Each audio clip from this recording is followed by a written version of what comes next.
Hello and welcome, and thanks again for joining me in another video here. And today I'm going to be talking about the upcoming test match this weekend between the Wallabies and the Springboks from South Africa. A thrilling Rugby Championship competition underway at the moment, and we're into week 4 coming up, and it's a very exciting time for the remaining games that we have in this competition, that's for sure.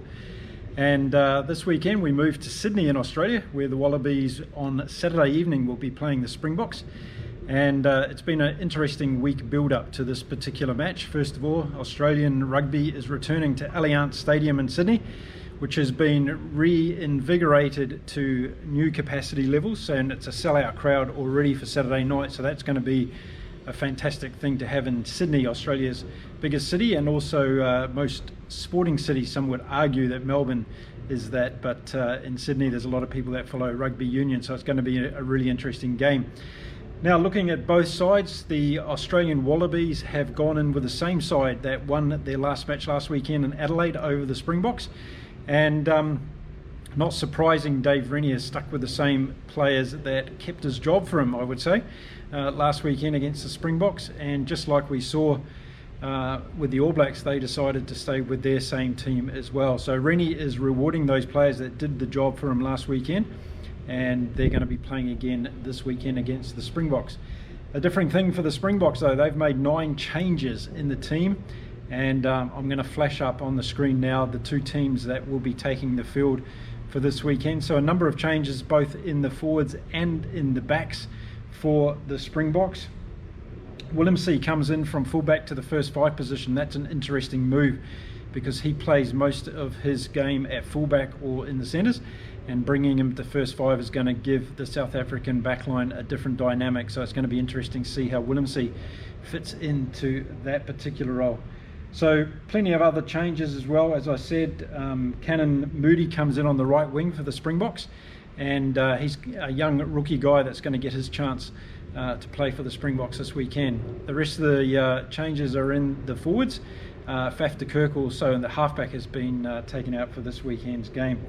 So Jacques Nienaber has been getting a lot of criticism from folks back home in South Africa with his regular changes of the team composition, and there's 2 ways to look at this, I guess in terms of his argument is, well, we want to try out all these different players and see what the right fit is for the Rugby World Cup next year. If we don't do that during these matches, then when are we going to get the chance to do so? So there's some sound logic in that approach, but a lot of the fans of the Springboks are saying, well, there's no consistency, players are not getting the chance to gel together, and players are also being played out of position. So there's 2 sides to the story. What side do you take? Do you think that Nienaber's taking too many risks by changing the composition of the team on a regular basis? Or do you think he's doing the right thing by giving people the chances to see how they play in different positions with different players around them? I tend to sit on the side of giving players the opportunity, and I think that's where the All Blacks are missing the ball at the moment as well. They've got some great players on the peripheral who are not getting the chance in the team, but let's see what the South Africans continue to do as they move through this competition, whether the team is going to be settled or whether it's going to be changed again. Going to be interesting if they beat the Wallabies on Saturday night, whether or not they're going to make more changes for the next match against Argentina, or whether they're going to stick with this same side. Very interesting move there. Now, the Boks, of course, have had back-to-back losses, and we all know what that means when it comes to pressure on players and on the coach. So this Saturday night is going to be a really big game for the Springboks as they try to, I guess, salvage this competition, but also turn around the momentum that's currently going against them with these losses. They have a hard time winning in Australia. And I said in my last video last week that it's been 9 years or so since the Springboks have won a test match in Australia, and I'm sure that's going to be part of Dave Rennie's motivation to his team as they prepare for the game in Sydney on Saturday night, is that this home ground advantage playing in Australia. It's very difficult for the Springboks to travel there, and they haven't got a good record, so I'm sure he'll be reminding his players of that. This is a coach that's only got a 40% win record at the moment as Wallabies coach, so his position was a little bit tenuous, I think, before last weekend's match. He's probably saved himself for a little while now. Whether or not he's going to get the support of the Australian Rugby Union through to the World Cup, probably will, but let's see how things go over the next couple of games for Dave Rennie.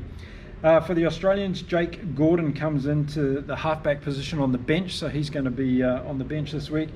And again, as I say, the Wallabies are sticking to the team that beat South Africa last weekend in Adelaide. So it's going to be a really exciting game on Saturday night, a sellout crowd, a capacity crowd at Allianz Stadium in Sydney. The Springboks are going to have to put more plays together. The opportunistic style of the Wallabies team last week did it in for them.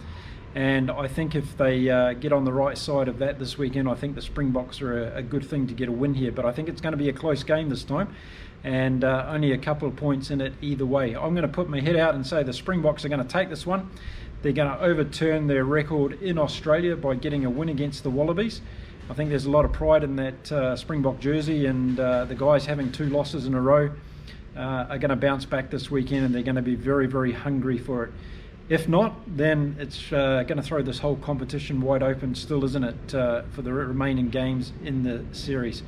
So let's see what happens. I'm going to be back after the game with another review video. We can talk about how the ref performed and all the other things then. So yeah, until Saturday night, everybody have a great time.